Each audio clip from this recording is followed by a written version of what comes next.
Chapter 5. Preparations for building the temple. King Hiram of Tyre had always been a loyal friend of David. When Hiram learned that David's son Solomon was the new king of Israel, he sent ambassadors to congratulate him. Then Solomon sent this message back to Hiram. "You know that my father David was not able to build a temple to honor the name of the Lord his God because of the many wars waged against him by surrounding nations. He could not build until the Lord gave him victory over all his enemies. But now the Lord my God has given me peace on every side. I have no enemies, and all is well. So I am planning to build a temple to honor the name of the Lord my God, just as he had instructed my father David. For the Lord told him, 'Your son, whom I will place on your throne, will build the temple to honor my name.' Therefore, please command that cedars from Lebanon be cut for me. Let my men work alongside yours, and I will pay your men whatever wages you ask. As you know, there is no one among us who can cut timber like you Sidonians." When Hiram received Solomon's message, he was very pleased and said, "Praise the Lord today for giving David a wise son to be king of the great nation of Israel."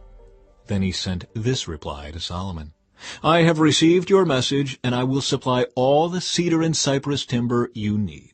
My servants will bring the logs from the Lebanon mountains to the Mediterranean Sea, and make them into rafts, and float them along the coast to whatever place you choose. Then we will break the rafts apart, so you can carry the logs away. You can pay me by supplying me with food for my household." So Hiram supplied as much cedar and cypress timber as Solomon desired. In return, Solomon sent him an annual payment of 100,000 bushels of wheat for his household and 110,000 gallons of pure olive oil. So the Lord gave wisdom to Solomon just as he had promised, and Hiram and Solomon made a formal alliance of peace. Then King Solomon conscripted a labor force of 30,000 men from all Israel. He sent them to Lebanon in ships, 10,000 every month, so that each man would be 1 month in Lebanon and 2 months at home. Adoniram was in charge of this labor force. Solomon also had 70,000 common laborers, 80,000 quarry workers in the hill country, and 3,600 foremen to supervise the work.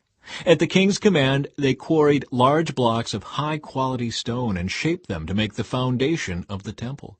Men from the city of Gebal helped Solomon's and Hiram's builders prepare the timber and stone for the temple.